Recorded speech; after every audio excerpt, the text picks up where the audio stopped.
টি-20 বিশ্বকাপ নিয়ে নিজেদের অবস্থানে অনড় ভারত বাংলাদেশ। আইসিসিকে দেওয়া বিসিবির দ্বিতীয় দফা চিঠির উত্তর না মিললেও বাংলাদেশকে সর্বোচ্চ নিরাপত্তা দেওয়ার আশ্বাস ভারতের। তবে বিসিবির হাইব্রিড মডেলে আছে ঘোর আপত্তি। আইপিএল থেকে মুস্তাফিজকে বাদ দেয়া ইস্যুতে শুরু, যার জল গড়িয়েছে টি-20 বিশ্বকাপ পর্যন্ত। ভারত আসরে টাইগারদের খেলতে যাওয়ার সিদ্ধান্ত যখন টক অব দ্য টাউন, তখন অবশেষে মুখ খুলেছে নাটের গুরু ভারতীয় ক্রিকেট বোর্ড। নতুন এবং ফিরে আসা গ্রাহকদের জন্য নগদে চলছে ক্যাশব্যাক সহ প্রতিদিন হাজারো উপহার জেতার সুযোগ। হবে আশা আর ফেরা সারপ্রাইজ সেরা।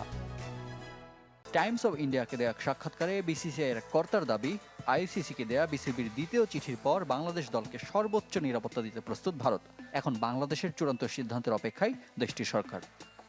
যখন বাংলাদেশের সরকার নিজেদের অবস্থান নিশ্চিত করে চূড়ান্ত সিদ্ধান্ত জানাবে, তারপর ভারতীয় সরকারের পক্ষ থেকে মন্তব্য করা হবে। আমাদের অবস্থান স্পষ্ট, তাদের জন্য সর্বোচ্চ নিরাপত্তার ব্যবস্থা গ্রহণ করা হবে। তবে তারা এখানে আসবে কিনা তা তাদের নিজস্ব সিদ্ধান্ত। শ্রীলঙ্কায় বাংলাদেশের ম্যাচ স্থানান্তরের সিদ্ধান্তে আলোচনায় এসেছে পাকিস্তানের হাইব্রিড মডেল। তবে বিসিসিআই কর্তার দাবি, সেই প্রেক্ষাপট সম্পূর্ণ আলাদা। পাকিস্তানের ব্যাপারটি আলাদা, তাদের সাথে আমাদের নির্দিষ্ট নীতিমালা রয়েছে। কোনো খেলাতেই আমরা পাকিস্তান যাই না, তারাও আমাদের দেশে আসে না। ক্রিকেটের বেলায় বিসিসিআই আর পিসিবির সমঝোতায় আমরা নিরপেক্ষ ভেন্যুতে বৈশ্বিক ইভেন্টে খেলি।